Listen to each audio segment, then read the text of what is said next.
Hey guys, it's Alex. And it's Mirari. We actually have some really sad news to report in the entertainment industry. Lead singer of Linkin Park, Chester Bennington. Chester Bennington was found dead in his Los Angeles home yesterday by apparent suicide. So, if you guys are Linkin Park fans, like it was a phase I was going through, but he is the same guy that sang songs like Numb, he sang Burning It Down, and it is reported that he was 41 and he apparently hung himself in his Los Angeles home yesterday around 9:01.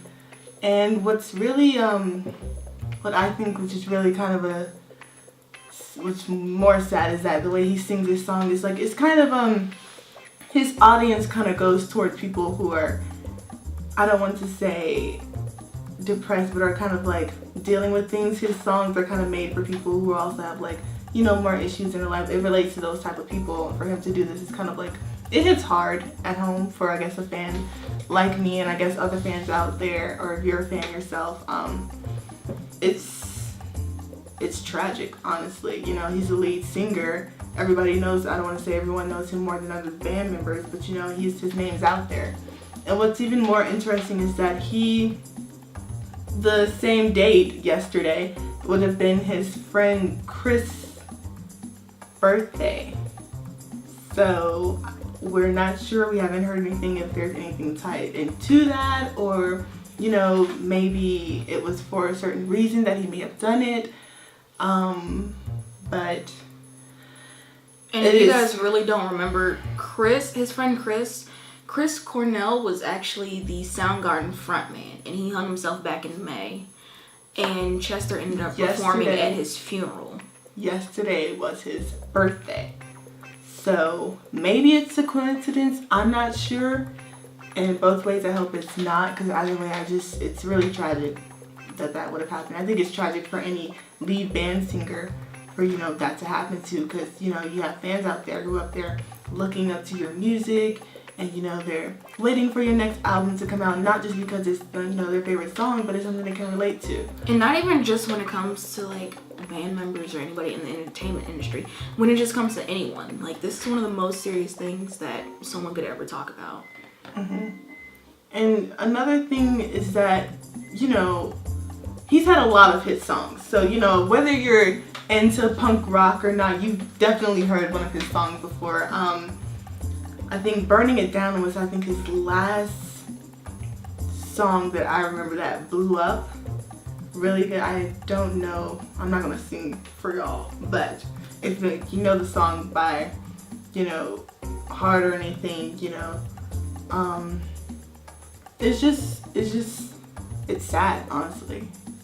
And then you can just tell by like even the topics of his songs, you know, In the End, Numb, Burning It Down, it's kind of all his songs have been like overcoming stuff, you know, like depression, overcoming sadness, you know, being left out or bullied. If you look at his music videos, it's the whole theme of it is like put towards that type of atmosphere, you know, like overcoming something. For him to, you know, do something like that, it's surprising, honestly, because you never really think that people who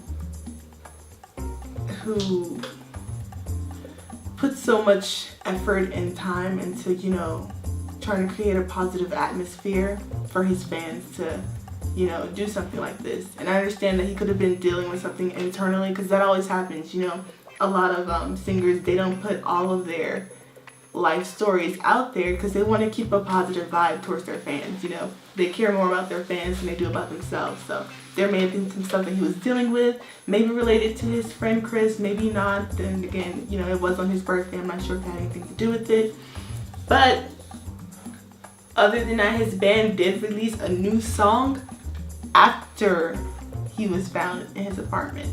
So I'm not sure if that's a new thing or what they were planning to do with that, if it was put towards Chris's birthday, because I think it said he committed suicide on his birthday. Chester committed suicide on Chris's birthday. On his birthday. And even though this video is relatively different from what we usually do, it's still something that's really important to talk about, even aside from all the other entertainment things that we do.